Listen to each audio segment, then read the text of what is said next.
Hey, welcome to 8 Foundational Skills for Integrating Sports Psychology. My name is Mike Hatfield. I appreciate you logging on here.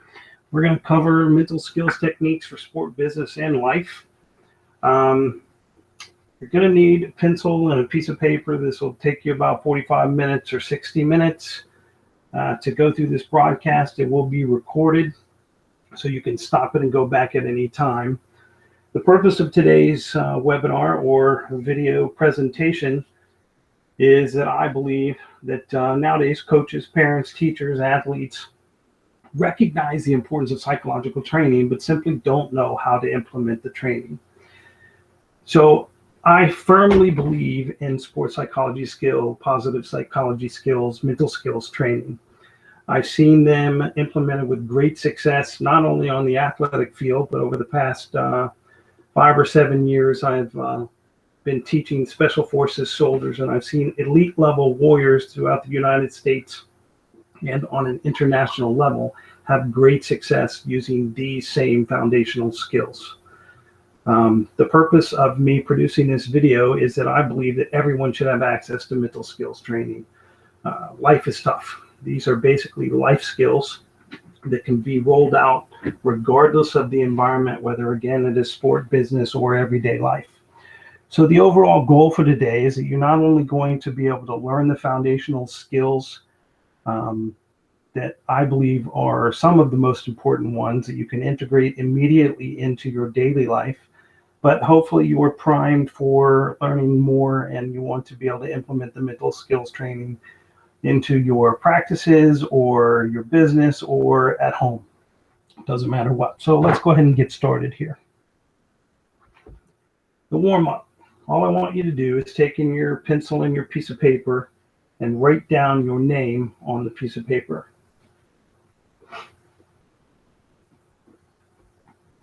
Shouldn't have taken you too long or much thought. Now what I want you to do is write down your name using your non-dominant hand.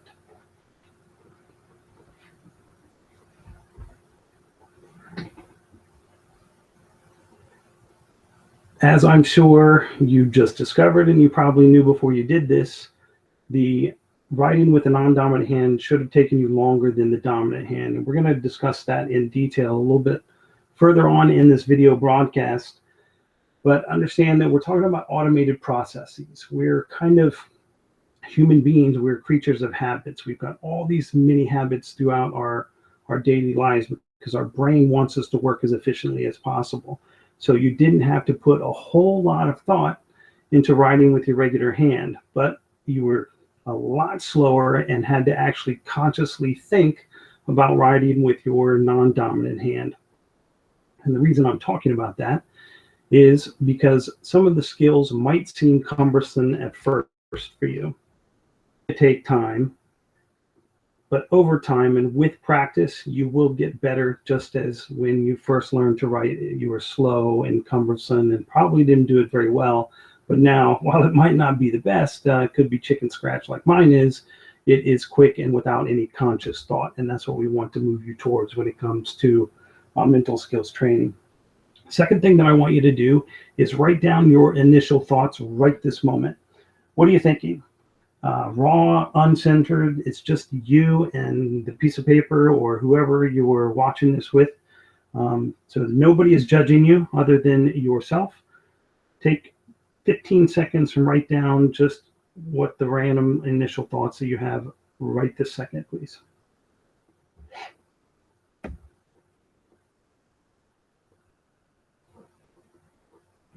All right, so let me tell you a little bit about myself. So you know who you're listening to if you don't know me. My name is Mike Hatfield. I'm currently in the dissertation phase of a doctorate in psychology, a PsyD, with the emphasis in sport and performance. I have a master's degree in psychology with the emphasis in sport and performance as well. I have a Bachelor of Science in business with the emphasis in human relations, which 20-some years ago, that was probably the closest thing we had to sports psychology, I guess, in mainstream classes. I am a premier licensed soccer coach and a US B licensed soccer coach. I was in the Marine Corps, as you can see. I was a scholar athlete in college, participated in a variety of sports and had, moderate success. Also an educator by trade, certified high school teacher in 4 different states. This is a picture of my family, the better half there, and my 2 kids that currently live with us. The various sports that I played, my background, I ran track and played soccer in college, as well as played rugby until my coaches made me quit. They kind of dangled the scholarship versus getting injured with rugby. I have a variety of experience when it comes to coaching, primarily in soccer, but I've also coached track and cross country, competed in mountain biking. I've worked with athletes of all ages and all levels, all the way down from 6 years old up through professionals, some Olympic caliber athletes, and of course the elite athletes that I work with in the military as well. Speaking of and segueing into the military, my background in the military is I was a Marine. I played all Marine soccer. I played regional volleyball and basketball when I was in the Marine Corps. I was Marine of the Year. Recently, I've been working with the Army Special Forces. We also would have some of the SEALs and international soldiers, as well as MARSOC, roll through a few of the schoolhouses at JFK Special Warfare College out here in North Carolina. Spent 3 or 4 years teaching exclusively and training the next generation of Special Forces soldiers, as well as existing soldiers that were combat deployed, and worked with the embassy personnel out in Baghdad as well. So that's a little bit about me. If you want to know more, feel free to shoot me an email and answer all of your questions, but let's get right to it. 8 foundational skills for integrating sports psychology. Excuse me. So here's what we're going to cover in general today. You're going to understand how thoughts affect your performance. You're going to understand the relationship between your core values, your attitudes, your beliefs, and how they indirectly affect your mindset and as well as your motivation. You're going to understand what it means to control the controllables. You're going to understand or identify what your win is, learn how to do that, what's important now for directing your attention. We'll discuss and practice diaphragmatic breathing. I'll tell you how I believe that it is the magic elixir for all things. You will create a personalized, effective thinking technique plan, establish a refocus routine, and then overall learn how to minimize the negative effects of stress and allow for peak performance. The bonus is you're going to have a great understanding on how to take these skills and integrate them tonight or tomorrow in your daily life, whatever that entails. So here's what I'd like for you to do, please. How much time do you currently train on these things? So yes, I get that there are more things than the physical, the technical, the tactical, and the mental. Yes, I understand that some of these could be trained together. You could combine the physical with the technical and the tactical and the mental. But when you're walking into a practice with your detailed, deliberate practice plan, if those 4 had to be broken up into 100%, what would be the percentage you would assign for each of those 4? And just take 10 seconds and write that down.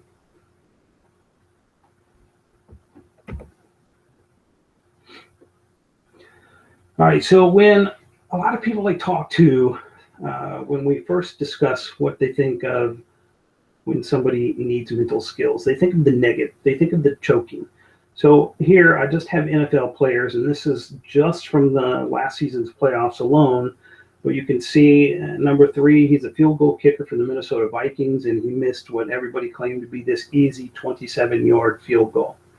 The pressure of Vontaze Burfict, the Cincinnati Bengal, number 55, he arguably won the game and lost the game within a few minutes. He was a hero, literally 1 second, and then had a meltdown. And as you can see in the lower right-hand corner, nearly took a player's head off, caused his team a penalty, and the team ended up losing the game. Adrian Peterson, who is number 28, He ended up fumbling, and that's a guy that is known for having super strong hands where he will break your hand in a grip. And you can see the mental anguish he has after fumbling the ball.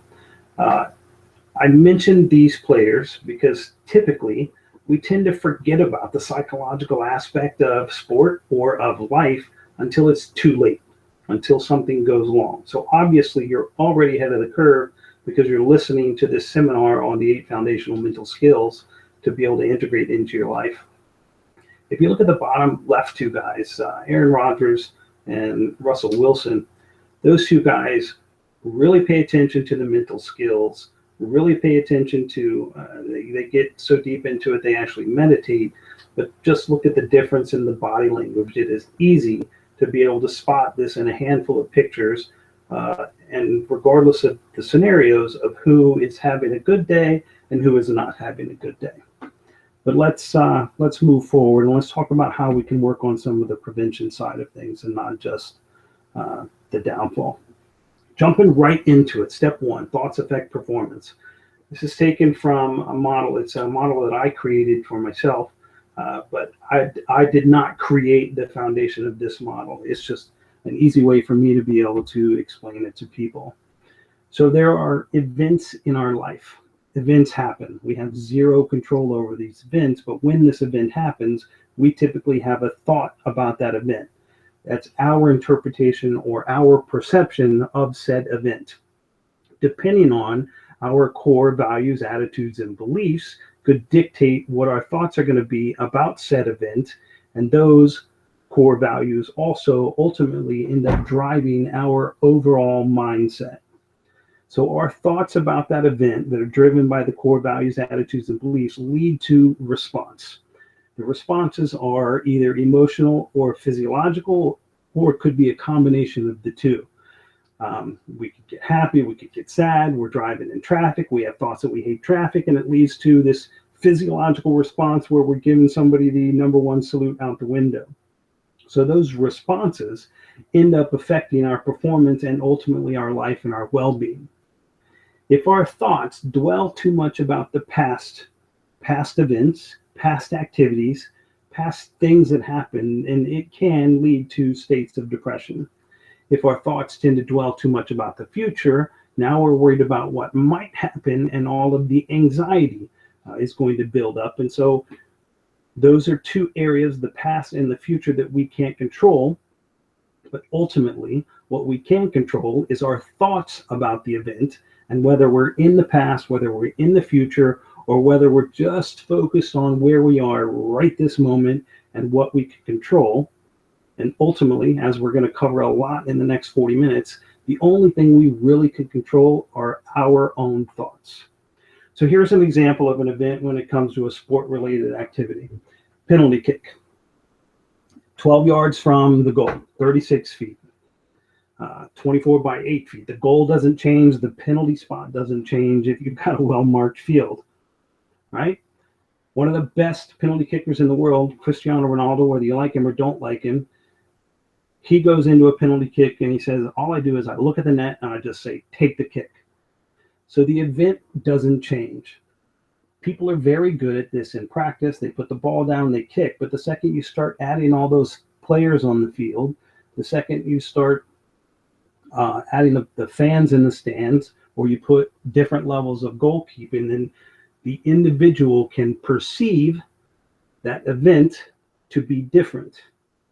The point of this is the event is the same. It is still a penalty kick, but now our thoughts are driving us to have a different emotional and physiological response, because whether we're thinking about what might happen or just we're involved in the activity, because it is just simply an event. It's a penalty kick. The only thing that changes is our thoughts about that penalty kick. It's from one of my favorite movies too, Hoosiers. The coach goes out there. If you haven't seen it, I strongly recommend it. But he goes out there and he measures the basketball rim, and he measures the length of the free throw, and he measures the gym. And the point is that none of those things change. So the event in this case is the basketball game, but the parameters of the event are staying the same. The only thing that changes is the size of the gym or our thoughts about how the stage is so much bigger because they're now in the championship game.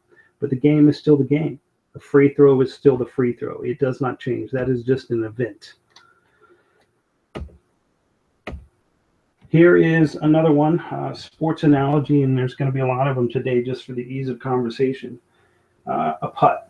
This one, I heard Chris Collinsworth on television after the Minnesota Vikings kicker missed the, so quote unquote, you can't see what I'm holding up, air quotes, easy field goal. 27 yards, kicker misses, and it happens. There are a lot of variables, just like there are a lot of variables when it comes to putting. But the statement that Chris Collinsworth made was there's no way to practice for the pressure of a 3-foot putt at the Masters. And I jumped up off the couch and marched over to the TV and immediately recorded that moment because that's such a false statement. The putt doesn't change. The pressure is our perception or our thoughts, our interpretation of the putt or of the event. If you want to correlate to business, and it could be whether you have a presentation or you're walking in to sit in a meeting with your boss, or again, traffic is an easy one to understand, but there are things that happen in our lives that are simply events, and our thoughts about those events end up driving our performance. Or we're thinking about the past or thinking about the future instead of being in the present moment. And we'll teach you today on how to be able to stay focused. So the crowd can affect the putt. However, if you can learn how to stay fully focused on just the putt, it's just you and the golf ball, then you can practice for the, and I'm holding up air quotes again, the pressure of the 3-foot putt, because the putt doesn't change. Your perception does. So here's what I want you to do. Write down when you were at your absolute worst. Write down what your thoughts may have been at that time. Maybe you didn't have any conscious thoughts. Then write down what your body or what happened in your body from a physiological standpoint. Were you jittery? Were you sweaty? Were you shaken out of your shoes? Was your face flushed? Any of those things that happened. Just take a few seconds and write that down. If you need to, feel free to pause the video. It's your video at any time and go along. I'm going to move quickly for the sake of time. Now, I want you to write down when you were at your best. The same thing. Where were your thoughts? Where was your attention? How was your body?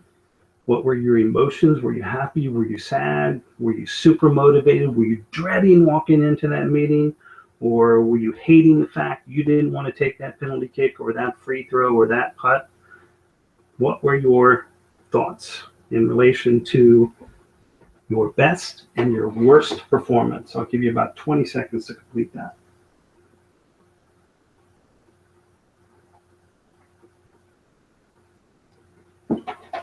All right, let's move on.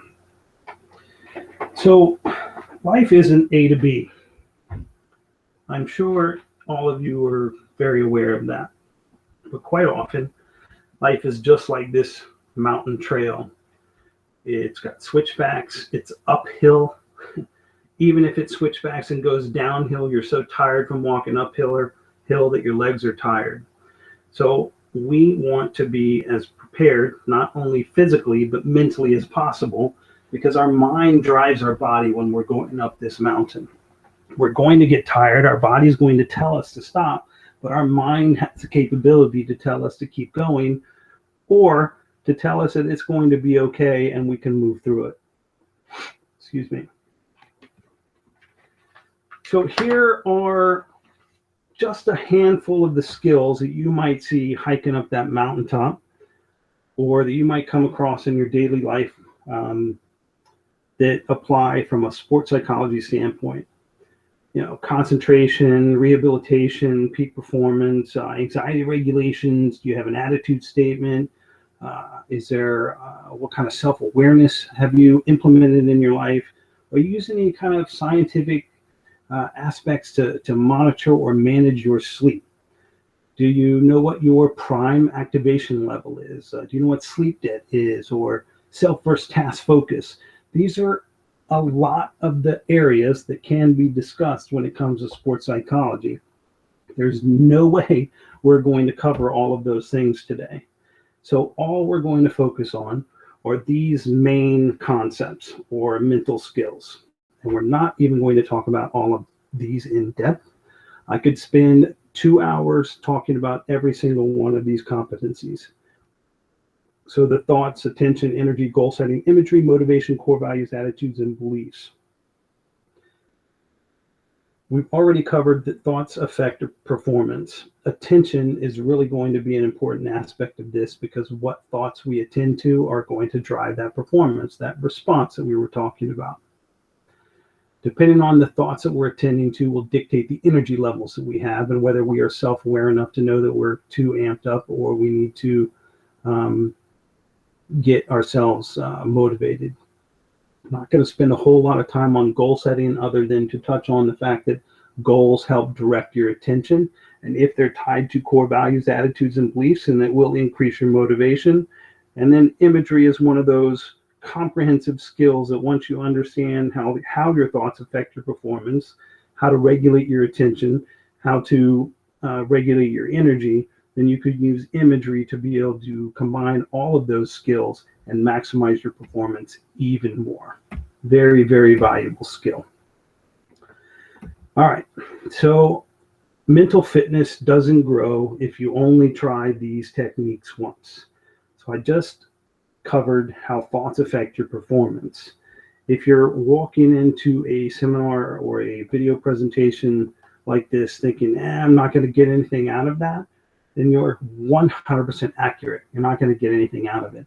But I'd argue that anyone that listens to this video will walk away with at least one new technique to be able to implement. But it does not matter if you walk away today and don't practice that skill. So just like physical fitness, mental fitness takes practice. And if it's frustrating the first time, shoot me a message, give me a call, send me an email. I'll talk you off the ledge and we'll move forward on how to continue. But just like the handwriting, right? Learning how to write your name the very first time was frustrating and took a long time. Now you can do it without thinking about it. So with practice, we will automate the processes of the mental skills we're going to talk about today. And ultimately, now you're moving towards what we would call a flow state, and where conscious thinking isn't in the forefront and you're just doing. But that's an advanced skill. We're not going to cover that today. All right, so think of the brain as a muscle. Again, I just harped on the fact that you need to be able to do mental reps, but the more you strengthen or work out your brain, the stronger it's going to get. However, you have to be able to exercise it. But just going through the motions and pushing yourself physically, if I push myself past that pain, I'm going to be mentally stronger. There's an element of truth to that, but we're talking about a systematic manner of being able to strengthen yourself from a mental standpoint, and I'm going to teach you some very specific techniques today on how to do that. But every time you work hard, just like lifting weights, you have to go to fatigue. You need to be in that uncomfortable state so that you can grow and strengthen your mind as well as strengthening your muscles. So excellent physical fitness isn't going to come for 1 or 2 days of learning this material and walking away. It's not going to come from 1 or 2 reps. It's going to come from pushing yourself to your growth point, whatever that is individually, going a little bit further than that, and then you can walk away being a mentally tougher individual. I like to think of the skills, the foundational skills, if implemented early enough, as being preventative medicine.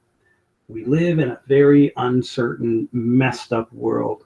There are challenges facing our children, us, that just weren't around when we were growing up, and I don't care what your age is.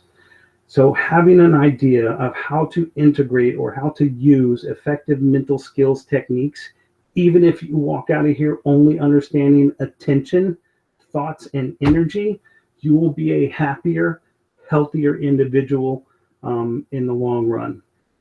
If you can teach these skills to your kids, and I don't care what their age is, there are layers of skills to be able to teach them, they will be happier and healthier and better prepared to be students and to be human beings, whatever the realm is that they choose to go into. So Here's something that a lot of people don't like to talk about is what their strengths and their weaknesses are. So take 15, 20 seconds. I want you to go back and reflect on all of these things. And I have a workbook that I'll pitch here at the end of this, but I want you to think about what your strengths and your weaknesses are. And I want you to spend a lot of time taking a look at what your strengths are. What is right about you?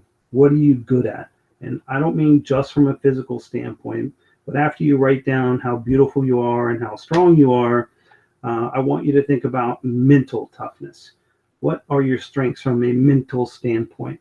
And it might be difficult for you to be able to come up with those right now, but earmark that page. And when we're done, go back tonight or tomorrow and reflect on it and identify what those strengths are, because we want to maximize your strengths. We want to worry about the things that are going to make people choke, and if somebody's got anxiety or depression, or we can work on techniques for those kinds of things to a certain degree. But let's maximize what your strengths are, as well as lifting up some of your weaknesses at the same time. All right, so step 2 of this. We already understand thoughts affect our performance. Core values are just like core strength. You need it in everything that you do. To get up that mountain, you need to have good core strength. You need to be able to have the agility, the mental agility, the physical agility to handle what life is going to throw at you. So our core values, our attitudes and beliefs are instilled in us as we're growing up. It could be from a grandfather, a father, a mother, a brother, a coach, a teacher. We learn these from everybody that comes into our life. We're going to learn about what core values are. But these core values and attitudes, they're ultimately our beliefs about life, lead to our mindset. And our mindset is going to dictate our level of whether we're a high performer or a low performer. Mindset is a lesson, again, that I could spend an hour and a half on. We don't have enough time to talk about it today. If you want to know more, shoot me a message and I'll answer your questions to the best of my ability. But the takeaway from this is that you need to know what you stand for from a core value standpoint. So here's where you get to write out your core values. What do you believe in as an individual? What did your grandfather teach you, your grandmother, your father, your brother, whoever in life? And I'm going to keep going, but you can come back, or you can pause this and do it now, but come back to this and identify what your core values are. Do you believe in family? Do you believe in God, country, loyalty? Do you believe in honesty? It's easy to type in core values and get a list of them for on the internet. But just take a few 60 seconds to 120 seconds and identify what your core values are, because these core values lead to your motivation. I want you to think of motivation as hydration or nutrition. So you're going up the mountain of life, you're going up the trail of life. You need to have water to be able to hydrate you to keep moving. You also need to have nutrition to be able to hydrate you to keep moving. But who's responsible for filling that little green cup? You are. But you're going to blame coaches and bosses and husbands and wives and kids for taking away your motivation. But the net is nobody is responsible for your motivation other than you. You're the only one. If you're tapped into what your core values are, what your core attitudes and your beliefs are, that is easier to tap into the intrinsic motivation that will help you stay motivated, so that other people, they might be affecting or contributing factors to your day, but they can't totally throw you off your course. They're not going to knock you down that mountain. So you've got enough hydration, you've got enough nutrition, because you're solid in your core values. Okay. I already gave this answer away. The people that are responsible for your motivation. So if anybody gets this wrong, shame on you. The people that are responsible for your motivation is just the person that's looking back to you when you stare at a mirror. Nobody else is responsible for your motivation. Nobody else can make you mad. Nobody else can make you sad. Nobody else can, we can fill in the blank. Viktor Frankl wrote one of the best books on this, Man's Search for Meaning. You control you, which is a perfect segue into step 3, the controllables. What do we ultimately control as individuals, as human beings? So back to our thoughts affect performance model, TAP model for sake of argument or easy understanding. The event happens, right? We have thoughts about the event. It affects our uh, physiological response. So our mindset that's driven by our core values dictates what we tend to think about quite often. So there are things that you can control in that green box. You control you is the net of that. And then there are all these things that are outside of your control. Other people's actions, your husband, your wife, traffic, fans, and a horrible, toxic boss, which I have been part of more times than I want to count. Parents, and I just don't mean our own parents. I'm talking about as an athlete, other parents can be quite obnoxious when they're on the field. A referee, a bad call, you cannot control that. The weather, the events that are happening, the penalty kick, call goes against you, somebody spits in your face. When I was competing in college, we used to have batteries thrown at us, liquids of, I have no idea, unquestionable origin. It is sad that you have to deal with these things as an athlete, but that's life, and life just isn't fair. So if you can learn how to just stay focused on what you can control, which is you, then your attitude, your effort, your behavior, your actions are all going to be better than if you're worried about everything that's outside of your control. That is much easier said than done, because most of us as human beings, we leave this up to chance. We don't think about it until it's too late. The ref makes a call, we blow up, we run after him. I don't do that. And maybe we get a yellow card or a red card, or we blow up in traffic. It's just an event. So the event happens, our thoughts, hopefully we're learning that some patterns, maybe even getting to the self-awareness already, and understanding what we can and cannot control. So this is your chance. Think of any situation, a pet peeve of yours. If you're an athlete, then you think of things that get you off your game when you're performing, or take your mind off of practice, and write down the green I gave to you, but I want you to write down there me or you, because you only control you, whichever way you can remember it the best. And then start writing all the factors that contribute to that particular event. So whatever sets you off, anxiety, depression, you get nervous pregame to the point where it takes you 10 minutes to warm up, or a bad call happens and you can't refocus quick enough, write down that event and then write down all the contributing factors to it. Because ultimately, if you can learn, and you'll start to see patterns in this, but if you can learn to realize that you only control you and your actions, you don't control your teammates, although you can motivate them, I guess, to a certain degree, even though I said you couldn't do that. But you control your efforts, and you can be contagious in what you do. This is another concept that has broad ramifications that we could talk about for a couple of hours. If people are interested in it, you comment and I'll talk about these things in detail. But you control you and your attitude and your effort. So take 60 seconds or 2 minutes and write that down. All right, so what do we do when we feel that we're getting out of control? What is the win for directed attention? So that's what's important now. How do I identify what is important now? How do I target where to place my attention? Because maybe the ref making a crappy call is important. It isn't, but I think you get the point. So here I'm going to give you an opportunity to practice. And this is one where I'm actually going to let you do it. All I want you to do is, when I say go, a red dot is going to appear on this screen. And you are going to simply place your attention, your gaze, your focus on that red dot until I ask you or inform you to stop. Are you ready? Begin.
Okay, you can stop. How was that? You can't answer me because this is recorded, but I want you to answer yourself and write down how that was. I want you to also write down how long you thought that was.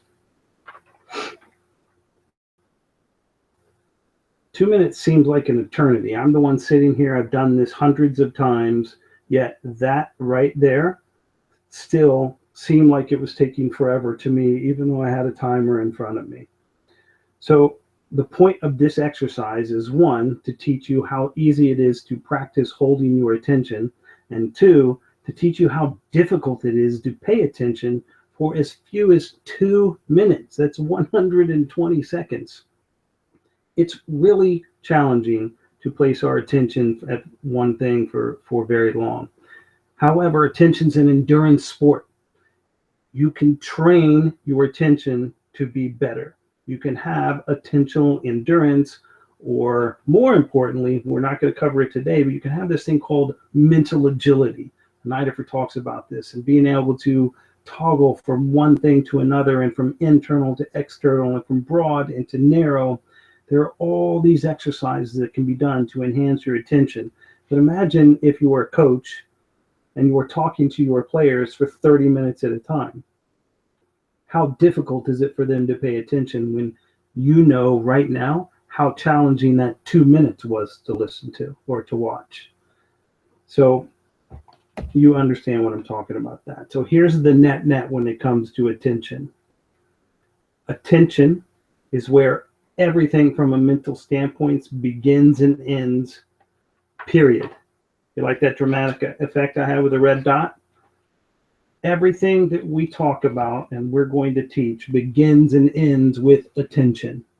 What you choose to pay attention to. However, most people, they don't know how to regulate their attention, so it wanders all over the place. You're laying down and you can't even focus on thoughts. Everything's racing and you just want to go to sleep and you can't turn your mind off. That's a lack of being able to pay attention to relaxing, which I'll cover in about 15 minutes.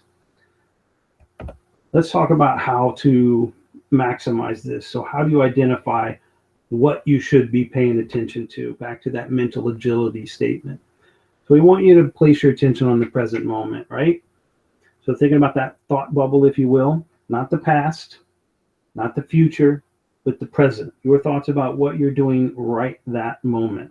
And it can be in the flow of the game. It can be getting ready to kick in a shoot house, enter and snatch and grab situation. It can be getting ready to walk into a presentation at work, or have a conversation with your boss or your child or your husband or your wife. It does not matter. The event is the event, our thoughts about it, but we want to make sure that our attention is on the right thing, which is right there in the present moment. It doesn't mean you don't learn from the past. It doesn't mean that you don't contingency plan for the future. You don't have some kind of a strategy. But during the performance, you want to be in the moment. So back to controlling the controllables. You place your attention on what you can control is you. So you are the most important, your task. And focus on not whether you're going to win or lose the game, but what you have to do to get better that moment. What do you need to do that moment to focus on the task, to be action-oriented and move forward? That's your win.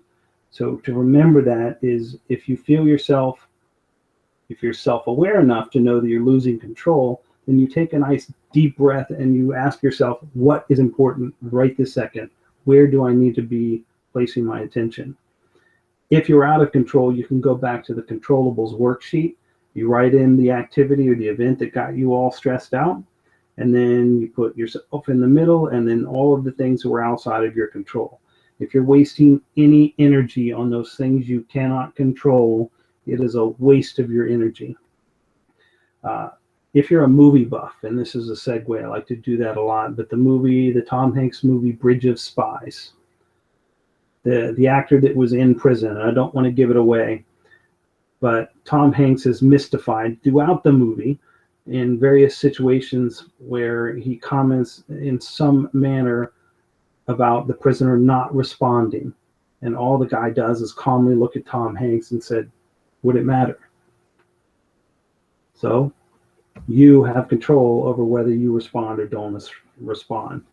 So one of the best ways to direct attention is by having a goal or objectives. Think of a goal as being a map to where you're going to direct your attention. You need to be able to understand what your route is and know how to get there. I have a fantastic 2-hour presentation on goals and objectives. It's not the point today, other than to point out that goal setting is very important if linked to your core values, which increases your intrinsic motivation and can help direct your attention and keep you on that path when things go bad. And sometimes an obstacle might happen, you need to redirect, that's okay. But if you have good goals and objectives and you understand what your core values are, it's easy to get back on task or to reroute in the flow of the moment. So remember, goals are going to help you identify what your win is and direct your attention. And they can be done for practices, by the way. If you're a coach and you don't have a goal and objectives for that practice, I'm sorry, you're not being a very effective coach. I'm not saying you're a bad one. You're not being an effective coach right now. You need to walk into that practice with a very clear goal and objective so that you can be the directing force for the kids. If you have enough time, and they can set their own goals and objectives as well. But again, that's another lesson that we just don't have enough time today to cover it. So right now, let's go ahead and practice. You can write down the goal that you want to get for today, and then a goal for mental training that you want to achieve walking away from this 45-minute presentation. All right, step 5, effective thinking. Well, this is another one of those broad topics. Think of effective thinking, that thought bubble, back to the TAP model, the thoughts affect performance. So we want you to be self-aware to a point where you recognize when your thoughts are hurting you. So awareness is the very first step. When are you losing control? And control is in those air quotes because it doesn't mean that you're freaking out to the point where you can't think straight, where you're hyperventilating or you're curled up in a ball crying.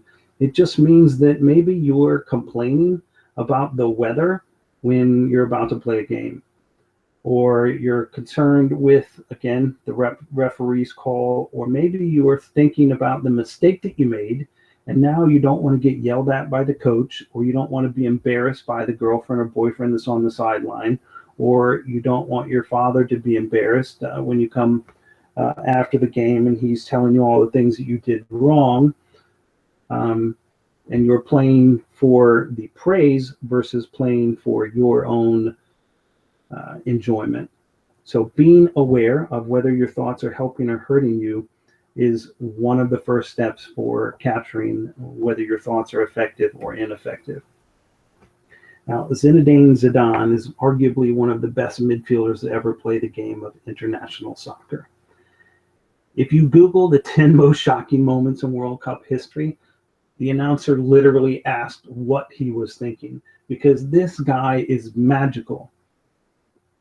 His legacy is now semi-tarnished because of one moment where he allowed someone else, the guy in the little bubble, to make a comment allegedly about his sister or aunt or some stupid thing like that.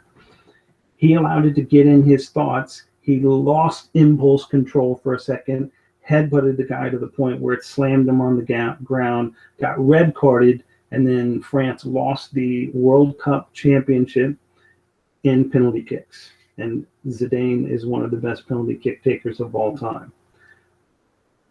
I would Google that and watch it in real time. But the net is his thoughts. That comment enabled him to have a response because of his thoughts about the event, which in turn created a physical state of probably anger. I wasn't there, or inside his head. He probably didn't have optimal muscle tension. The chemicals instantly flew through his bloodstream. He wasn't in control of. He lost that control. And then he had what I'd affectionately call a brain fart and headbutted that guy. So our best chance for being able to consistently have a high caliber performance is to manage this effective thinking. So going back to that thoughts affect performance model, if we are not aware of whether our thoughts are helping or hurting us, then we don't know which thoughts to be able to attend to doing. So we want to pay attention to the correct thoughts, but we first have to start identifying what the patterns are in our ineffective thoughts and our ineffective behavior. You could Google Clint Dempsey. He did the same thing. U.S. striker is playing for Seattle in this particular game, but for whatever reason, he loses control and snatches the writing book out of the referee's hand, ripped it up and threw it in his face, and then again, they end up losing that game as well. So how we think about situations, a bad call should never spin out of control where a player loses this kind of composure. And yeah, this is just a sport, but people lose composure like this as fans on the sidelines or at work or driving down the road constantly. We need to know what's happening inside our brain and to our physiology so that we can recognize when it's happening and then reset ourselves and refocus. Carol Dweck at the University of Stanford talks about mindset and being able to use words to prime behavior. A lot that goes into our research, and Mindset is a fantastic book if you have younger kids or if you're coaching in general. But setting the stage for changing the way our brains think can lead to what she coins as a growth mindset. So instead of thinking about the negative aspects, then she says that successful people are going to learn how to embrace challenges. So something happens, they use a thing that's called the selective perception, and they view that as a challenge instead of an obstacle. They view effort as the key to mastery. So they're going to tell themselves that effective thinking is going to be that they just need to work harder so that they can master it. They're going to learn from the criticism instead of, oh, that coach is stupid. He doesn't play me because he doesn't know anything, or he hates me. He always yells at me. Instead of saying, hey, there's an element of truth of what that teacher is telling me or that coach is telling me. I need to take that nugget of truth and learn from it and grow as an individual. And the last part of this that I think is pretty important is to be inspired when others succeed, because we can learn from them. And if they're our teammates, then we're successful as well. Don't be jealous if you're sitting on the bench. In my junior season of college, this happened to me, so I can speak from great experience. I was older because I went to the Marine Corps first before college, and I am a captain my junior year, sitting on the bench the first two or three games of that junior season. It would have been very easy to blame the coach, to blame everybody, and sulk on that bench. But the first game, when I went in for literally 1 minute, I made it the best minute possible. And by, I believe, the second or third game, I was back in the starting lineup. And I hadn't done anything wrong. I just wasn't performing in the manner that I guess I should have for the coach. I didn't even think to question him. I just focused on myself, what's important now, and worked as hard as I possibly could to get back on the field and play the game. So here is a way to use Carol Dweck's research with the effective thinking or growth mindset. And after you list your thought patterns and you write down if they're ineffective thoughts or your thoughts are hurting you, then learn how to be able to replace them. Because the thoughts are going to happen. We're these creatures of habits. They happen every day in our life. When we wake up, we get dressed the same way, we shower the same way. We might do our shampoo and then work down our body. We have all these mini routines because our brain needs to automate as many things as possible so that we can throw those from the front of the brain to the back of the brain, and then we can focus on problem solving for the immediacy instead of all of those little automated, what are now automated processes. So that can happen with thought patterns as well if you take a few minutes to be self-aware. And I'd suggest you ask your coaches and your teammates whether you have effective thinking or not. This is very easy for me to flesh out in what's called a mental obstacle course, which I'll talk about at the end of this course, because you can see people, they don't even realize how negative or ineffective they're being when they go up and self-handicap them and they say, I suck at this. So that's the message that goes to their brain. So you're going to take a few minutes and you're going to write down situations, go back to when you were at your best, or your worst, and write down what those thoughts are. If you see a pattern, and you will eventually see a pattern if you do this, of ineffective thoughts, then you need to write a thought that's going to be more effective so that you can replace it. And this will slow you down a bit in the beginning. It will take some time, but it will be off the chart beneficial for your motivation, for your mindset, and ultimately for your performance, or your athlete's performance, which is what I hope you're striving to do. So you'll be able to go back to this slide and read this in detail if you want. But just change it to a more effective thought is all we're trying. So you can prime the behavior of performance. This is where you get to do it with the thought patterns. You can pause this now or not. You can come back to it. All right, so when we talk about anxiety or nerves or what happens from that physiological standpoint, we've covered some of the emotions and some of the thought process or a cognitive standpoint, but let's talk about the body for a second. What happens when we get nervous or before a game? You might get cotton mouth, right? You might have a very fast beating heart. It feels like it's going to pound through your chest. If you're working with young athletes, that's anybody that they're attracted to. You could have butterflies in your stomach. Your lungs, your breathing could get really rapid and shallow.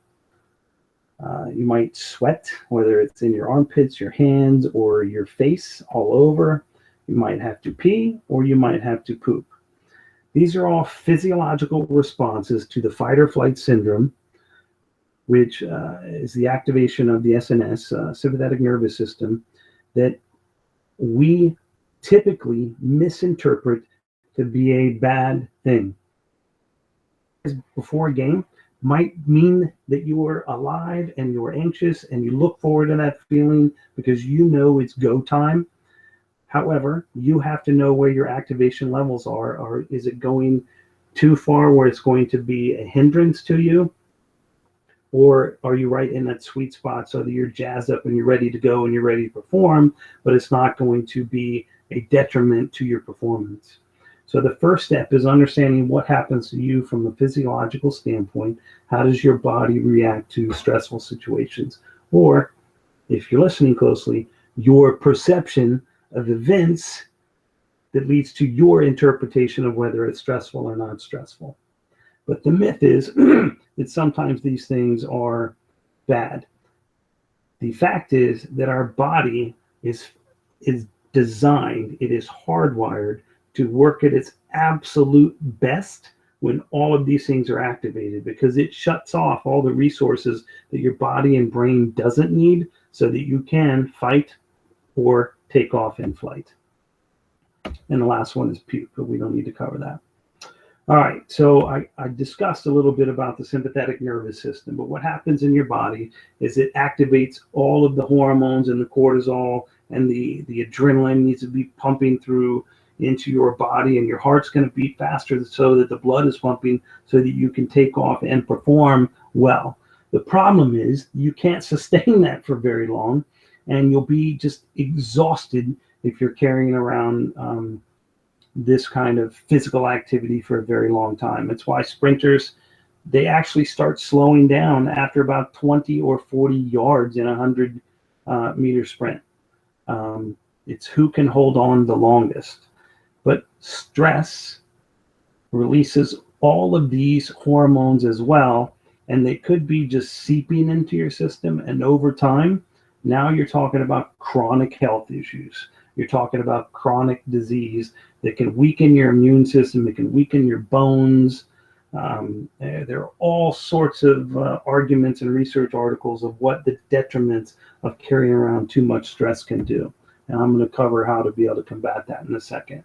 But the parasympathetic nervous system, or the PNS, is the opposite of the fight or flight. So how do you activate this thing that Herbert Benson called the relaxation response? How do you reduce all of the hormones and the adrenaline, the cortisol that's flowing? How do you slow down the blood flow and the heart rate? Not to the point where you're going to fall asleep, but the point where it's not going to make your performance detrimental. So again, everybody has this sweet spot. So if low on this graph to the left is 1 and high is 10, and then low is 1 to the bottom and high is 10, you need to be able to take a snapshot of when you were at your best and where do you think your activation levels were. And this might take you a little time to be able to do. If your activation's too low, then maybe you need to amp up and you need to, I'm not saying you need to be like a bodybuilder or a boxer and slap yourself in the face and spit in one another's mouths like they do in football movies, that kind of thing. I'm just saying you need to be aware of your activation levels and when you had that peak performance. So going back to the original worksheet of when you were at your best, your peak performance, now take a look at it and see where do you think your stress at. Was it a 2? Was it a 7? Was it a 10? You have to figure out where it is. And then I would say this is something you probably want to monitor over different games or different practices or different meetings so that you know if you're walking in to take a test, do you need to calm yourself down? Or if you're walking in to give a presentation, do you need to activate that relaxation response and amp yourself down instead of prime yourself for peak performance? And everybody's different. This is a sliding scale that's going to be individual for everyone. So I drew this cool little thing. You can draw the same thing in your notebook or on your piece of paper. I do have a workbook that covers everything, has worksheets for all of these techniques and skills. But this is one of the bonus areas where you get to draw your own little stress curve there and identify when your performance is at its optimal so that you can start adjusting your pre-performance routine to be able to amp up or amp down depending on what event or what performance you're about to take on. How do you do that, Mike? Should be the question that's going on in your head right now. And it is through the magic elixir of diaphragmatic breathing. I cannot stress to you enough the value and the benefits that are going to come from something as simple as breathing. It's going to improve your reaction time. It primes your focus. It helps you direct that win where your intention needs to be. Can enhance your concentration, your mental agility, and accelerate the energy production. Because think about it, from a basic cellular level, energy is oxygen converted. It is also going to allow you to have your fine motor skills. So we work with combat medics to be able to diaphragmatically breathe. The SEALs seem to be all over the internet now for their box 4 breathing, and there are a lot of different methods of doing this. But they have to be able to maintain their precision, their accuracy, and their fine motor skills. They have to be able to stay composed. You need to be able to have the critical thinking space to be able to problem solve when you're about to kick in a door or fight a battle. And arguably, you guys aren't going to do that, but your battle, if you will, is going to be the field of play that's going to be in front of you. Diaphragmatic breathing can also enhance your memory and recall. Added benefits, you're having problems with healing or pain or sleeping. A lot of people in the United States tend to have problems shutting off their brain. Diaphragmatic breathing is a way to reduce those as well. So how does it work? Vagus, thing called the vagus nerve, and not the fun Vegas like you're going to go lose all your money in Las Vegas, but vagus for the term that is Latin for wandering nerve. So basically, the vagus nerve touches every organ in the body. So when you take a diaphragmatic breath, a lot of times it's called a belly breath, then you fill the diaphragm, it activates the vagus nerve, which activates the relaxation response, which counters the fight or flight. This has to be practiced on its own, but it can be done in a hasty environment on the move. You know, somebody, again, we have all sorts of evidence Herbert Benson has done on the studies of this. I have evidence that it works for guys that are trying to remember pieces of information. whether it's a map or faces or sterile pieces of information. We have evidence that it works when we're teaching them how to regulate themselves right before they're getting ready to enter a building and clear it. This diaphragmatic breathing works, but it has to be practiced on a regular basis, because if you wait until it's too long, then it's too late, like anything else. You're not going to run up that mountain of life without doing a little bit of training and be successful running up that hill. So how does it work? It should be going through your brain. Breathing, just like anything else when it comes to health and fitness, workout routine and nutrition, there are a lot of different ways to approach all of the competencies and the skills that I've covered today. But for the sake of argument, I want you to sit in a relaxed state in whatever chair. I'm assuming you're in front of a laptop or a computer. Just sit in a relaxed manner and put one hand on your chest and one hand on your belly button or your stomach. And I want you to inhale. 2, 3, 4, 5. Slight pause. Exhale. 2, 3, 4, 5. Inhale. 2, 3, 4, 5. Exhale. Keep going as I talk to you. I think you understand the point that I'm trying to make. But what I want you to see as you're breathing right now, are your shoulders raising or is your stomach expanding? Because what we want you to do is learn how, and go ahead and stop now. Learn how to take diaphragmatic breaths, moving the stomach out, filling the diaphragm with air so that it fully activates the relaxation response. This might take a little practice. For some people, a 2 to 3 second inhale is a lot. For some people, really good athletes, maybe they need to go 6 or 7. You play with the seconds as they're coming and going. You can play with the pause in the middle as well. I'm not a purist to one system or the other.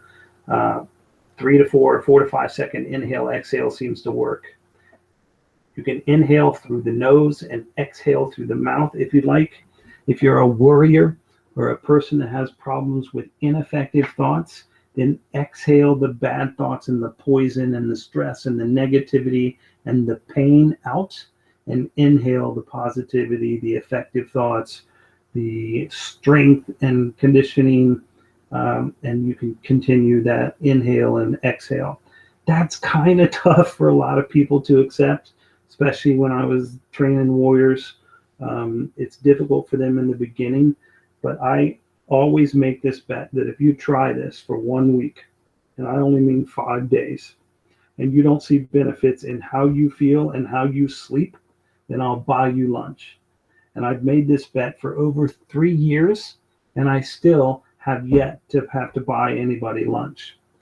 And I'm not making this bet with any of you because I'm not in front of you teaching this skill. But I think you understand my point. 3 to 5 minutes of breathing will benefit you in all of those aspects that I talked about. And I've got worksheets at the end where it can give you a daily suggested workout. But the benefits of diaphragmatic breathing, it is the silver bullet. It is the magic elixir. If you can teach yourself and athletes how to be able to use this, and you can use it for a couple of minutes, 2 or 3 times a day, it is off the chart beneficial. Into practice, rejuvenation, foam rollers are big, stretching, cool downs, everybody does that, but they don't cool down their brain. So if you could take a few seconds, 15, 20, 30 seconds to teach them how to diaphragmatically breathe, as they combine that with imagery and think about what they just learned in practice, see themselves doing that successfully, you'll have a better, healthier athlete on your hands. It takes 30 to 45 seconds to do that. You could do it for 2 or 3 minutes if you want, but that right there, a valuable skill to incorporate into your workouts. Diaphragmatic breathing or deliberate breathing is also a magic elixir for sleep. You know, the military, we've got crazy thoughts, post-traumatic stress that's happening with a lot of people. We work with a ton of wounded or warriors in transition here. And This is one of the number one aspects of getting people into a better quality of sleep. Again, Herbert Benson is a guy to take a look at, but if you can, after the end of your sleep routine, and there are a ton of things that go into insomnia that affect the quality of a person's sleep environment. Another 2-hour lesson, if you really want to get into it, I can, let me know. But 3 to 5 minutes focusing on the inhale and the exhale of your breath. When your mind starts to wander, then just gently bring it off those crazy thoughts, and then just literally mentally count the inhales and the exhales of your breath. It is why counting sheep was considered to be so effective, because it was taking people's thoughts off their mind wandering, which I'm going to cover here in the next step, and placing it back on what was important now for that moment, was trying to go to sleep. And the easiest way to do that is just to pay attention to the rhythm of your breath coming in and out, and mentally counting the cadence. Off the charts beneficial, folks. You have problems sleeping as a coach, as an athlete. Most of your kids are probably sleep deprived because they're staying up playing video games. But whatever the amount of sleep that you're getting, and I work with guys that are doing ambushes and doing it over and over. It's called recox every night. If it was an hour, this is going to make an hour better than it was before. 6 hours, it's going to maximize the benefits of that 6 hours of sleep. This is the magic elixir and beneficial. I'm getting off my soapbox now, moving on though. So how can we combine some of this stuff? Let's put it all together in what's called a refocus routine. Back to one of my favorite players, Brooke here. She's a tall one, by the way. The other one you can see is probably not having effective thinking right now.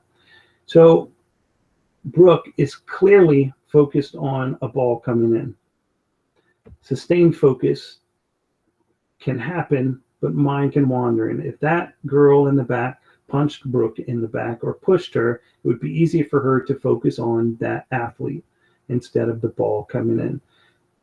It's when your mind wanders, not if your mind wanders. So when it wanders, you have to be aware that it's wandering. It happens so often that it's like when you buy a new car, you don't notice any of those cars until you buy a new one, and then suddenly everybody in the world is driving the car that you just got. It's not that those cars suddenly went into production. It's that you became aware of it because your attention was directed by the memory of buying the car. And you can train your mind how to be aware of when it wanders so that we can automate that process over time. And it won't take but a couple of weeks. The old adage, 21 days to form a habit, I would say ish. But through a systematic plan of being aware when it wanders, what happens in your body, then you can shift your attention back to where it needs to be so you can have sustained focus and have enhanced performance. So how do you do that? First step we covered before is to be aware. The second step is to interrupt the ineffective thinking or when the mind wanders. So we create a cue to direct your attention, and I'm going to give it to you, 2 of them. Kinesthetic one, or a physical one, is the diaphragmatic breathing. The cue can be a deliberate breath to interrupt whatever the ineffective thought or distraction, mind wandering is. If you want a verbal cue, it can also be a kinesthetic cue. Then use the word flush. These are the 2 that I strongly suggest. Flush, because if you're laying in bed and you're thinking ineffective thoughts about something in the past, or you're having anxiety about something in the future, you say flush to yourself. You watch it go down the toilet like the pile of doo-doo that it is. You take a good diaphragmatic breath, and then you bring your attention back to whatever it is that you need to be focusing on, which is the replace. Where should your attention be? So you can create this attitude statement for yourself to be able to say, I want to be able to focus on me because I'm the baddest dude in the whole wide world. And attitude statements we're not going to cover today really in detail. I think most people are aware of what an attitude statement is. I think you should have them in your hip pocket. But attitude statements could be as simple as, I control my confidence. I control my attitude. It doesn't have to be anything crazy. If you want to Google it, attitude statements, or Again, of course, the workbook has the worksheets to be able to work through those as well. If you could tie them to your core values, it makes them a little bit stronger, and or tying them to your goals as well. But that's called, it's easy to remember, that's the AIR technique. So you're aware, you interrupt, you replace. You're aware of when you're not in control, your mind wanders, or your physiological response happens. Remember, our thoughts direct our attention. We interrupt it just by saying flush and taking a good deep breath. And we're going to replace it with the when. What is important now, and what should I be focusing on now? And the easy thing to say is me and fill in the blank. Me and the ball, me and the putt, me and the club, me and whatever it is that's in front of you. Okay? Or in this case, my attention should be on my daughter because it was family time. So me and my daughter at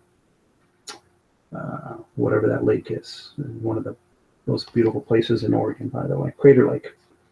All right, has nothing to do with anything. So goals are scored in soccer. Soccer is one of my favorite sports, but the goal is the event, right? Studies have been done that more goals are scored within 5 minutes of a goal being scored than almost any other time in a match. The only other times that become comparable are the 5 minutes at the beginning of the half and the 5 minutes at the end of a half. Because our mind it's either not primed at the beginning of a game, so we don't have the right activation levels, therefore we're not prepared, right? We've heard of that analogy, and that's because the pre-performance routine wasn't in place. The thoughts weren't effective. We didn't have a good routine ready to roll, and so we weren't primed to direct our attention to beginning. Or we're worried about the event that happened and the goal that's scored, like the Algerian defender. And this is a different case because it was in the 90th minute when the goal was scored and Landon Donovan is a hero. But goals are scored because the attention is directed on the mistakes, blaming of teammates, instead of what is important now, which is the kickoff and playing in that moment moving forward. And goals get scored also when teams score. They're so focused on the fact that they just scored the goal that they're not concentrating on what is important now, which means the act of defending or finishing to play the game. And it happens in the men's game, the women's game, it doesn't matter. But the body language, I mean, I could talk on these pictures all day long because, yes, goals are frustrating, but it is just an event. It does make the difference between losing and winning, and I'm not saying that it doesn't, but I am saying that in the flow of the game, if there's 15 seconds on the clock, excuse me, there's still time to play the game. So our attention needs to be directed to where we can maximize our performance, whatever that is. And that's through a refocus routine. If I'm coaching today, I'm teaching my players a refocus routine when a goal is scored, whether we scored it or the other team scored it. Could be as simple as it's 0-0 or whatever the case is. But worried about the past, which is a goal, isn't going to benefit you. And I'm not saying that we don't want their energy levels to be better if there's 10 minutes or 5 minutes to go in the game. We need them to push up and we need them to play harder, et cetera, et cetera. I get it. That's not what I'm talking about. I am talking about having a refocus routine that they practiced enough where these kinds of instances don't throw them off giving their absolute best for that moment.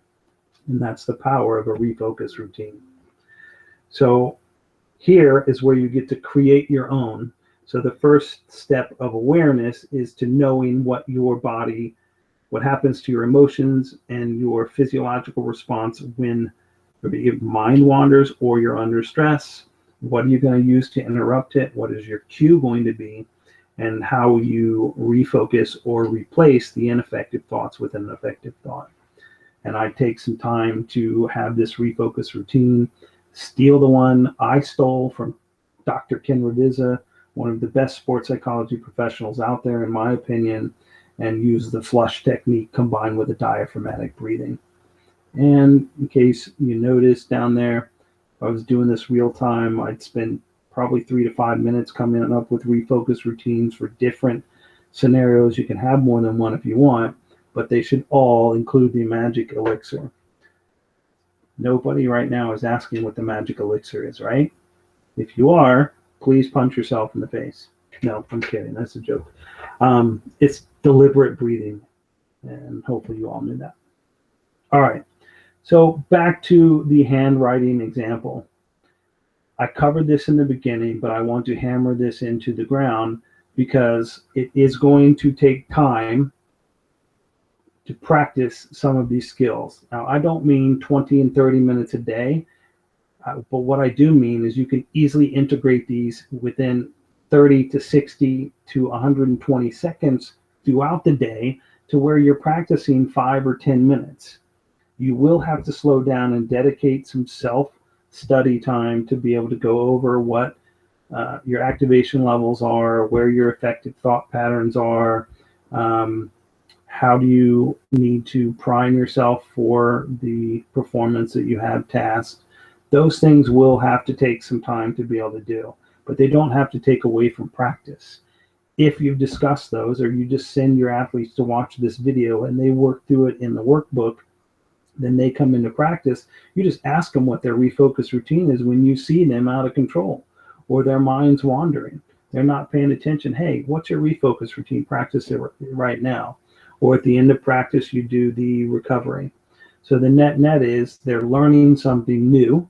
It's going to slow them down a little in the beginning, but it will enhance everyone's performance in the long run. And soon it will become an automated process, which ultimately you want to get into Csikszentmihalyi's flow state, where you're just performing and the conscious thought isn't happening. You're just out there doing.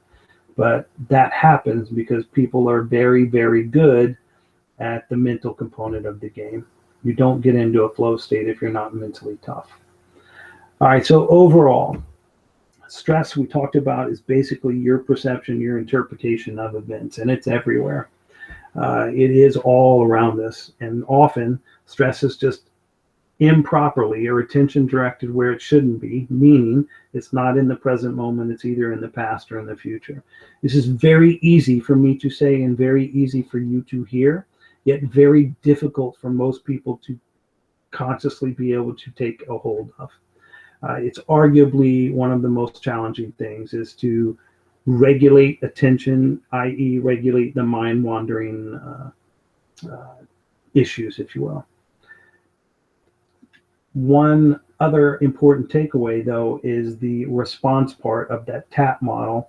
So you've got the event, you've got the thoughts driven by the mindset, the core values, the attitudes, and the beliefs. They lead to that response, the emotional and physiological response that can be direct result of stress. And if we're carrying it too long, it can become chronic over time. Great analogy about that, and I forget the lady's name, but she takes a glass and fills it half full of water. You get the old argument, half full, half empty. But if you take that water and hold it straight out, and I don't care if it's straight out in front of you or to the side out, eventually your shoulder and your arm is going to get very, very tired. That's what happens to most people in America because they're carrying little cups of stress around constantly, and then it layers and layers and layers until some people's cup is overflowing and they just can't carry it anymore. You might not even realize how much stress you're carrying. And these simple techniques integrated in your life will alleviate a lot of the stress, place the focus on where it needs to be, making you a happier, healthier individual. However, it has to be practiced on a very regular basis, a few minutes a day. You set 21 days or 30-day plan. You need help with it, give me a shout. I'll help you out. And then you'll be a better person. All right. This is self-explanatory, and I already covered it. You control you. You are the one that stresses you out. Nobody else stresses you out. No test, no teacher, no person, no boyfriend, no girlfriend, et cetera, et cetera, et cetera. All right. So to recap, can anybody list all of the 8 steps that we just covered? You can't tell, but I'm smiling. I'm laughing. If we were in a class, I'd probably be chuckling at yourself. So here's what I want you to do is try to write them down. Write down as many as you can. Push yourself mentally and see what you can come up with. But here they are again in a different little analogy. And this is up there because we talked about climbing up a mountain. So what do you have in your backpack? Number one, our thoughts affect our performance. That's easy. Core values can lead to an effective performance mindset. You control you. Number three, you direct your attention through a win, which is what is important now. Diaphragmatic breathing is the magic elixir. You need to pay attention to your thinking or your thought patterns. Are they effective or are they ineffective? What is your refocus routine, which is AIR is another term for that. And then overall, you can minimize the effects of stress by wrapping all of this up together and using pieces of it as needed. And you can see we covered attention, we covered energy, which is the diaphragmatic breathing. I touched on motivation, how it's tied to core values, attitudes, and beliefs. I barely mentioned goal setting because it takes so doggone long, and most people think they know how to do it. Very, very few people know how to effectively set goals. Again, need help with that kind of stuff, you give me a call. And imagery I mentioned and did not cover, but that is also something that's covered in our workbook. And it is painstaking at first, but the benefits of imagery and enhancing performance, and due to the fMRI, the advances, they're showing literally muscular growth just through the use of imagery. However, I'm never saying that imagery is ever going to replace the physical workout. Never going to say that. So here's a general overview as well, tying it all together. Your mind's linked to your core values is going to influence the level of skill you can achieve because it's tapped to that intrinsic motivation. Your performance is going to be the result of whether you can control your thoughts, your emotions, your physical state, those responses from the original TAP model. You manage those thoughts, or you learn how to display or regulate, use effective thinking by the use of cues and routines, the AIR model. You're aware, you interrupt, and you replace. And stress is often in your mind.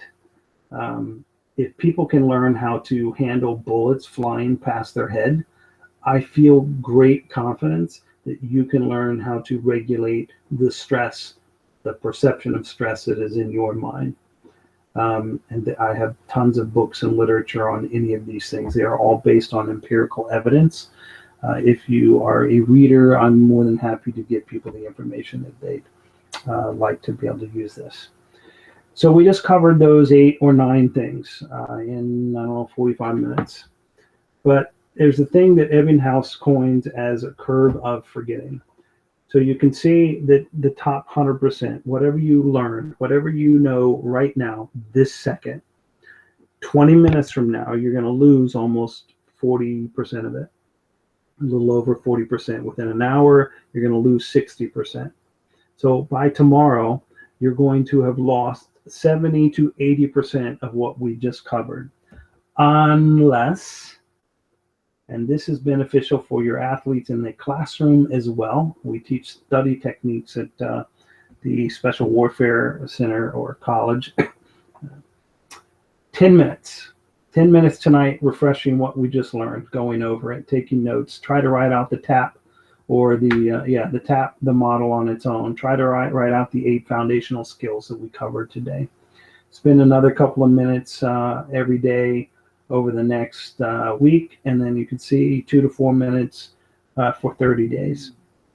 If you simply spend today and set up a schedule of how you're going to practice the various skills that we talked about today, then you'll knock this out of the park and you will be a better performer. And I don't care what it is, you'll be a happier, healthier individual. These are life skills. They're not exclusive to sports psychology. So here's where you get to write down what your next steps are. And next steps, immediately get up from the computer, walk away, take a few breaths, gets the blood flowing, and then come back and take some next steps of what you want to do. But it should include, at some point today, you refresh before you go to bed what you learned and set a plan for the next 7, 21, 30 days of how you're going to attack this moving forward. Training is the key. You're not going to get up the hill without training. And yeah, if you haven't noticed, we like the outdoors and backpacking. Just there's power in being outside in Mother Nature, but that's a whole nother conversation. So here's how to sum it up, if you will. You're talking to kids, so you don't overwhelm them. After they learn these 8 foundation skills, you can ask them, are your thoughts helping or hurting you right now? Or you can ask them, hey, where's your attention? Well, it's on the mistake that I made. Okay, where should it be? Well, it should be on me and moving forward and me and the ball or me and defending my man or whatever the case is. Were you overly excited with your energy or not? And what's your refocus routine? If they don't spit that out right away, then we're all doing something wrong. We need to go back and teach them how to be able to come up with the refocus routine and then how to use it on a regular basis. But it should just be as simple as flushing, taking a deep breath, me in, fill in the blank, whatever the win, whatever is important at that moment. Imagery will enhance the performance, but they should always be asking if they can use imagery, and that is a skill that takes a little time to work on. It shouldn't be done in the first week of teaching these other skills, these 8 foundational skills. It should be probably a second or third week skill. And these are just some areas that imagery can improve. It actually enhances learning. We go through an ambush and teach a new technique or a drill and have the soldiers right there in the middle of the woods, close their eyes for 30 or 60 seconds.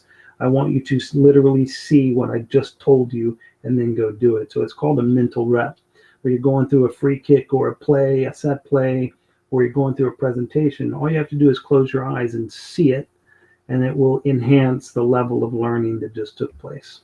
And you can see the confidence in technical and tactical success as well. So you can come back to this slide, but here's a daily practice example of what you can do. This includes the breathing, the deliberate breathing. It also is going to help you use and practice your refocus routine. And you can see it only takes 3 to 5 minutes to be able to combine everything that we just talked about in a practice basis. Everybody in the world has 3 to 5 minutes to be able to practice this. So you can come back to that slide. So how do you rise above the competition, you ask? That book is awesome, by the way. So here is how you do it. You learned a portion of the sports side, and if you go back and look at this slide later, I'm not going to spend a lot of time on it. You'll see the various benefits you get from sport and or positive psychology.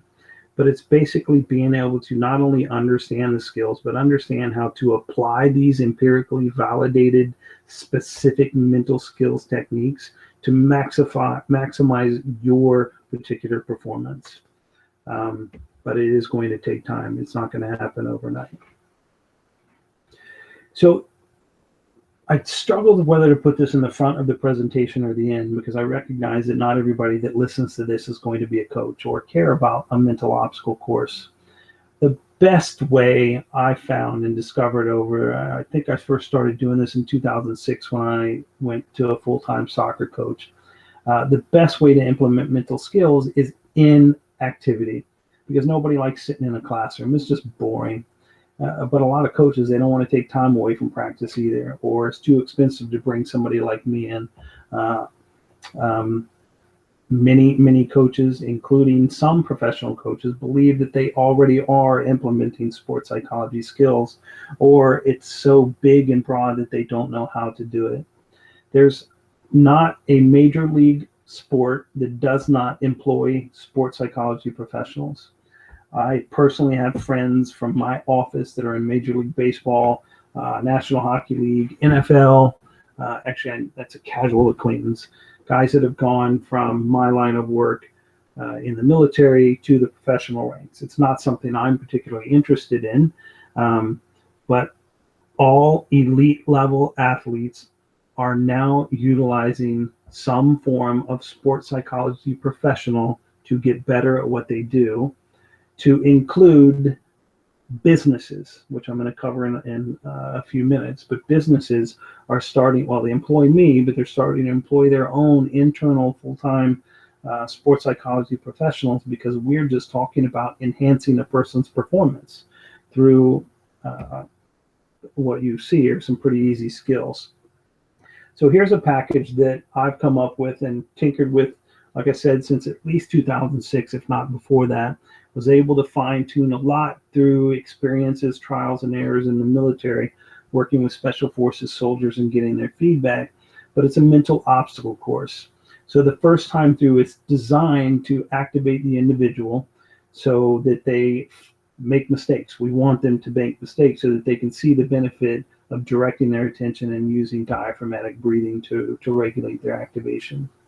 So it comes with a very detailed 50 plus page guide on 12 physical stations and then cognitive activities within the physical stations. The physical activities can be tailored per sport. That's up to you, or it can be done on its own.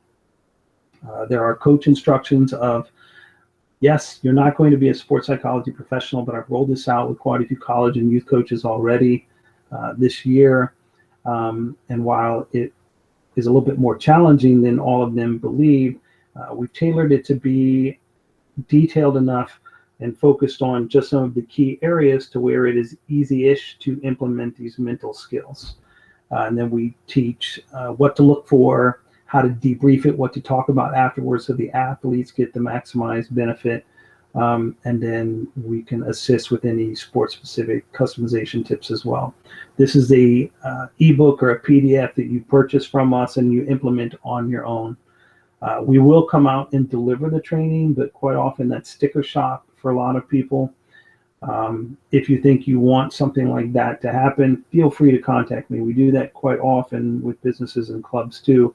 But the best way to maximize that, if you're soccer, contact your club and we come out and we train 6 or 8 or 10 coaches. We'll run a practice session for you, and then your coaches can implement it throughout the club. Or the same thing for a high school. We've done it for high schools, and we teach basketball, football, soccer, baseball. We bring all the coaches together, we run a session, and then it gets rolled out. And so the coaches understand how to be able to use mental skills in all of the sports, not just in one.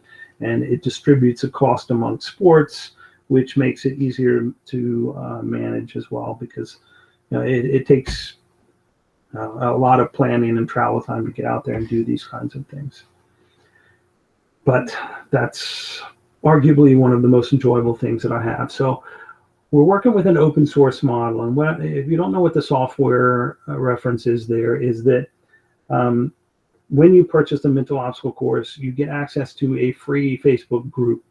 So it's private access. You can only enter the course or enter the group if you purchase the mental obstacle course from us, whether it's a single team license or a multi-team license. But then you can go in there and learn from other coaches, whether it's your sport or not. This is what I did. Here's how I tailored it. And we also take the best practices, and you're going to get a year access to updates. Every time that we update it in the PDF, you can just download the new versions. It's part of it. We also have a 30-day suggested training plan within the course that helps you detail how to roll out the skills in a systematic manner. You'll get integration tips, at least 6 hours of content of the various skills. It's going to be driven by the questions that come out of the group. Some of them will be live stream chats where I'll go live, or I've got a handful of professionals throughout the United States will go live on Facebook and answer your questions real time, and then they'll be recorded, and then we'll record some based on the amount of questions we get if they steer towards one particular topic or another. So this actually has already paid for itself for 4 or 5 schools that we've rolled it out to, because when we went and delivered the training for them, they ran a free course for a youth team. And that's not what they made their money, but they now became the only school, or the only summer camp in this case, to provide a valid mental or sports psychology training. It's just not out there. You don't go to summer camps, I don't care what the sport is, and get real sports psychology training. So this can pay for itself by you being able to market that you're the only soccer club in Oshkosh, Wisconsin that is teaching sports psychology to its club members. And it's a competitive market out there. I dislike it, That's the reality of the world, that athletics is a competitive market. If you're a institution of learning, school, then this pays for itself, because the same skills that you use on the athletic field can be used for students with test anxiety, can be used for students with impulse control. We have an epidemic of students that are committing suicide and that are shooting up schools, and I am under no terms stating that this is going to prevent either one of those things. But if it makes people a little bit mentally tougher, stronger, happier, healthier individuals, then maybe it can help. It is no cure for mental disease, though. That is not what I'm talking about. We don't treat and diagnose here in the sports psychology world. It's not our realm. We enhance performance, but these are great preventative measures for depression and anxiety. So here is an example of what the workbook is going to look like. A few of the pages. You can see some of the practice sheets there. I forget how many pages the workbook is, but it's somewhere up in the 50 page, around 40 to 50 pages as well. It covers all of the skills that we talked about, plus. So everything that we covered today, and it's going to have practice sheets for how to do attention training. It'll go over in detail how to create a pre-performance routine, the imagery scripts, how to create a personal brand tied to core values. Kids just need to know what they stand for nowadays. What right looks like exceptional performance. How to come up with practice routines for deliberate practice. And then team building skill as well. The only thing it doesn't cover is goal setting, and that's just comprehensive. It'll probably be another value add that I'll sell at a later date. If you're interested, let me know and we can escalate that. So this is at least a $1,200 value, and I'm being very generous with my time here, because I'm headed to Ohio from North Carolina tomorrow to do 3 of these this weekend. And it takes me about 8 hours of prep time to be able to customize them. So it takes a lot. So you're getting all of this, the coach instructions to run the actual course with 12 stations, the athlete workbook, leave behind skills. It's a season worth of skills. The foundation webinar, which you're getting, everybody really gets that video for free, I've decided, because it's important to me. I'm passionate about getting these skills out in front of people. But you'll get access to the private Facebook page, the live stream. I have lined up guest experts contributing, so the people that I know that are in other walks of life, Major League Baseball and National Hockey League, and surfers, and gosh, I don't think there's a sport that I don't have covered right now. But people that are experts at what they do are going to come in and contribute on that Facebook page as well. Plus, you're going to get a year access to tips, and you'll get a year license. So any updates that I make along the way within that year of you signing up, you will have access to all of them. So it is only, as you can see, $100 until June 1st. And it's funny coming up with what to charge, because it seems like a lot for a PDF, but when you open it up and take a look at it, and even this video alone, I got scolded by my mother, my sister, and my better half that I'm giving away too much, even in this video, for free. This is typically a session that I charge quite a bit for if I'm delivering to a business. So I hope, maybe I hope too many people don't get the wind of this. Just kidding. So only $100, and that I'm only going to do that until June 1st. So anybody that goes to the website and pays for the PDF, which I'll give you the link here. Actually, that's my email address. I'll give you the link for it's at sportspsychmike.com, and mental obstacle course, and you just purchase a PDF and then you can download it right then and there. Once a payment is verified, you can go to the mental obstacle course Facebook page. If payment is verified, then I will accept you there and you'll have access to that as well. But any questions, you can feel free to email me here. My phone number is on the website as well. And here's probably the part that I have the most fun with is that 10% of all these proceeds are going to go back to providing free courses to underprivileged areas around the country. I've delivered them down in Florida and in North Carolina, and I'm going to be doing one in Ohio this weekend, and I'm hoping to get down to a buddy that I ran track with in college in Atlanta, and it's probably overkill, but 10% at a minimum, 10% of all proceeds from this mental obstacle course are going to go to delivering these mental skills to kids that just can't afford it in areas that can't afford it. I believe strongly in these skills. I've gotten the texts from my friends that are deployed that have texted me that these skills have saved lives. You call me or bring me in and I'll tell you the real stories, but I've seen them in action, and I know for a fact that they work if implemented correctly.